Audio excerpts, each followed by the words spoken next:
ከዚህ ትሻለች አስገድዶ ምናምን ብላ ምክንያቱም በጣም ተናደደች። ኧረ በእናትህ አንተ ባልሰራው ስራ አትፍራ። አልፈራም። ያው አለ አይደል ውሸት አንዳንዴ እኮ ስም ያጠፋል። ባይኔ እያየሁ በቃ እንግዲህ ዛሬ ከተጠየቅን እኔ ጋር እንዳለን እሺ ማውራት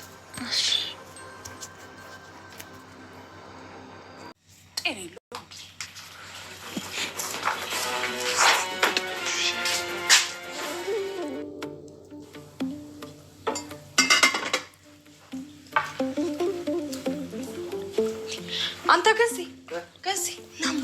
አቤት። ምንድን ነው ቤቱ እየታመሰ እኮ ነው።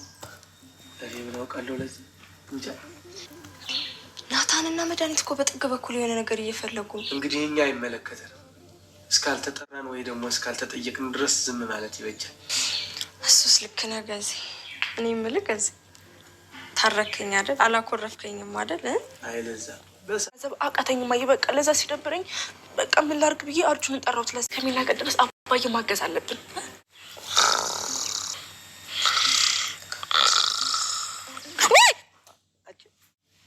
ምንድን ነው ወጣትሽ ናፊ ውስጥ ከተሽ ደግሞ ነከስከኝ ታያለሽ እንዴ? የውሻ ዝርያ አለብህ እንዴ? ገዚና ለዛ እንግዲህ አሁንም ንትርካቸው እንደቀጠለ ነው። ምንም አይነት እነሱ ከልክና ከትቢት ተላፊ አማርኛ ውጪ ምንም መልካም ነገር የሚነጋገሩ ልጆች አይደሉም። ሁሌ ነቆራ ነው በነገራችን ላይ። እሱም ሲናገር ምን አባሽ ይላል፣ እሱም የሆነ ነገር ተናገርና ምን አባክ ትላለች። ከዛ ደግሞ መታ ይቅርታ ስትለው እሱም ሌላ ደግሞ እሷ ይቅርታ ስትል እሱ ደግሞ ሌላ ጀግና ያጫውተዋል። እሷ ደግሞ ይቅርታ ስትል እሱ ደግሞ በቃ ሌላ ልክና ጀግና ያጫውተዋል ማለት ነው። ቤተሰቦቻችን በጣም ነው የሚያስቁት በነገራችን ላይ።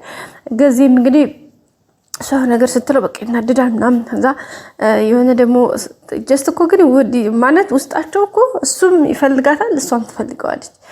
ግን መፈላለጋቸውን እሷም ሆነ እሱ ማስነቃት አይፈልጉም። ስፔሻሊ እንትናም ለዝን ማነው ገዚ በጣም ነው ይሄን ነገር በቃ ጀግና ከዛ ክብር ምናምን እንዳልታቃላችሁ የገጠር ሰው ስለሆነ የገጠር ሰው ደግሞ የገጠር ወንድ ልጅ ሴት ልጅ ወድሻለሁ ምናምን ብሎ መሽለጥለጥ በጣም ነውር ነው ጋይስ፣ በጣም ማለት ነው። ስለዚህ ገዚ ይሄን ነገር በማድረጉ እንግዲህ በጣም ነው የሚያፍረው።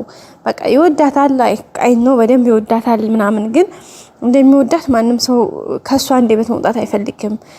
ከፈለገች እሷ ራሷ ወድሃለሁ አፈቅርሃለሁ እንድትለው። በዛ ላይ ደግሞ በቃ ልክ እንደ ድሮ እንደ ቤተሰቦቻችን በቃ አለ አይደለ ጋይስ የሆነ ረጋ ብሎ ምናምን ነገሮችን ሰከን ብሎ የሚታይበት ሁኔታ ነው እንጂ እንደዚህ በዚህ ልክ እንዲሆን በፍጹም አይፈለግም አይታሰብም። ግን እሱ ደግሞ በቃ ያበዛዋል ጋይስ ያበዛዋል። ግን እኮ ተይ ግን ምናምን ይልና ከዛ የሆነ ሰዓት ደግሞ ቁሪር ያደርገዋል፣ ክምር ያደርገዋል ጋይስ፣ ሽቅብ ያናግረዋል። ስለዚህ ትቢቱ በቃ ወኔው እንዳለ ይከመራል ነው የምላችሁ ጋይስ፣ ይከመራል። የሌለ ነው የሚከመረው። ግን እንደዛ መከመሩ ደግሞ ቫልዩለስ ዋጋ የሌለው ነገር ነው። ምክንያቱም ነገርን ለዘብ አድርጎ በፒስ በሙድ ነው እንጂ ነገሩ ለስለስ አድርጎ የሚያዘው በእንደዚህ ሁኔታ በጭራሽ ነው የማይዋጣው።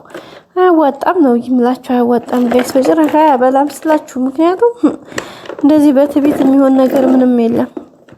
መሆን ካለበትም ነገርዮሹ ለስለስ ብሎ ጀስት በወዝ ባለው አማርኛ ነው ነገሩ መስተካከል ያለበት እንጂ በእንደዚህ ሁኔታ በጭራሽ አይሆንም። እንደዚህማ ነገሩ ባከረሩት ቁጥር የሌለ መስመር ይዞ ያው አያበለው ነው የሚሆነው። እና ወደ ቤተሰቦቻችን እንግዲህ በጣም ነው ዘና የሚያደርጉ እንደሚታወቀው በጣም ነው የሚያዝናኑን ከሚባለው በላይ እያንዳንዱ ነገራቸው ያስቀኛል ጋይስ፣ ስሬስ ማለት ነው። በጣም ነው የሚያስቁኝ ገዚና ለዛ በቃ ትንክር እሱ እንቅልፍ ሲወጡ ጀስት እንደ ህፃን ልጅ የሚያደርጋቸው ነገርስ ይሄ ተልኩ ምናምን ከትቢታቸው ከሱ ባሻገር ደግሞ ህፃን የሚያጫውታቸው ነገርስ ጋይስ የሌለ ነው። ህፃን የሚጫወቱት በእያንዳንዱ እርምጃቸው እንደ ልጅ ነው የሚያደርጋቸው። ምክንያቱም ነገርዮሹን ለማስተካከል የሚያደርጉበት መንገድ በጣም ነው የሚያስቀው። ሌላው እንግዲህ ዛሬ ውሃ በቃም ትልቁ ሚስጥር እንግዲህ አጋልጣ ሰጥተዋለች። በጣም ትልቁን ነገር እንግዲህ እስከዛሬ ብዙ ነገሮችን የምትረሳ የነበረችው ልጅ ግን አሁን የመርሳት እንኳን ትኗ ጭራሽ ጠፍቶ አስታውሳ ትናንትና የተጣለውን እንትን የረሳችውን የጣለችውን በቃ አስታውሳ ከተኛችበት አባቷ ሳይቀር ከተኛበት እንትን ብላ ነው እንግዲህ ይሄ ነገር ለምንድነው የሚሆነው ብላ ብላ ሄዳ ማለት ነው አወጣ አምጥታ ለመድኃኒት ሰጣታለች።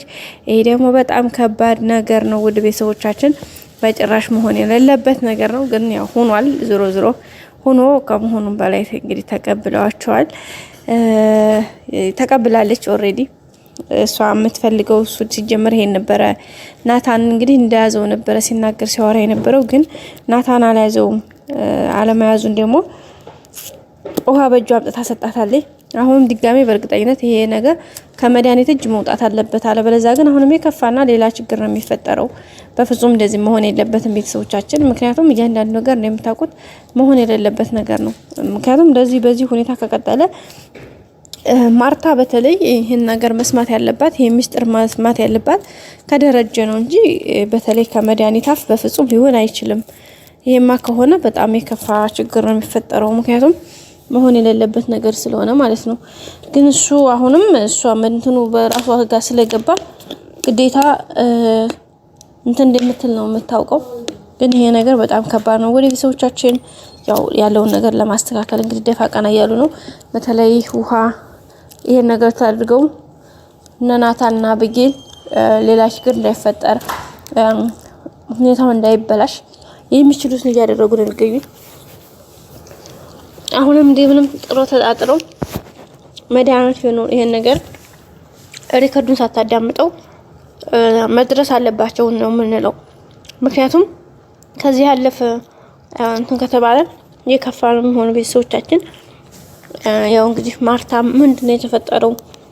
ምን ሆናችሁ ነው? ምን ተገኝቶ ነው? ለምንድነው እንደዚህ የምትሆኑት? እኮ በምን ምክንያት ነው ምናምን እያለች እንግዲህ ያው ብዙ ጥያቄዎችን እየጠየቀች ነው። ግን ያው እሷ ብትጠይቅም እስካሁን ምንም እንትን ያለ ነገር የለም። ግን ከባድ ነው ቤተሰቦቻችን። ግዴታ ይሄ ነገር መስተካከል አለበት ማለት ነው። እያንዳንዱ ነገር ለማስተካከል ብዙ አይነት ሁኔታዎችን እያደረገ ነው የሚገኘው። ቀጣይ ደግሞ በቀጣይ ምን ሊፈጠር ይችላል? እውነት መድኃኒት ይሄን ወረቀት ይሄንን ማነው ሪከርዱን ታደምጠው ይሆን? ይሄ ነገር ተሰማው ይሆን? እንደዛ ካደረገች በጣም የከፋና የከፋ ችግር ነው ሊፈጠር የሚችለው።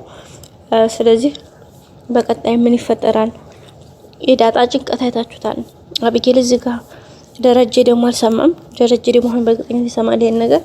እሱ ሲሰማ ደግሞ መድኃኒት እንገላለሁ ነው የሚለው። ናታንና ዳጣ እንግዲህ ፍለጋ ወደ ጓሮ ሄደዋል። እዚህ ጋር ደግሞ መድኃኒት እንትኑ ታብግል ተማንቶ ውሃ ተቀብላታለች። ስለዚህ በጣም ከባድ ችግር ነው ያለው። ኤኒዌይ ሁሉም ነገር እንደሚስተካከል ተስፋ እናድርጋለን። በቀጣይ አዲስ ቪዲዮ እስከምንገናኝ ላይክ፣ ሼር፣ ሰብስክራይብ ማድረጋችሁን አትርሱ። ሁሌም አብራችሁን ናችሁ። አመሰግናለሁ ቤተሰቦቼ። ቀጣይ አዲስ ቪዲዮዎች ይዘን እንመጣለን። ላይክ አርጉን፣ ሰብስክራይብ አድርጉኝ። ሁሌም አብራችሁ ስለሆናችሁ ስለምታበረታቱኝ፣ ስለምትሰጡኝ ሀሳብ አስተያየት በጣም አመሰግናለሁ። ወዳችኋለሁ። መልካም ጊዜ ቤተሰቦቼ። ባይ ባይ።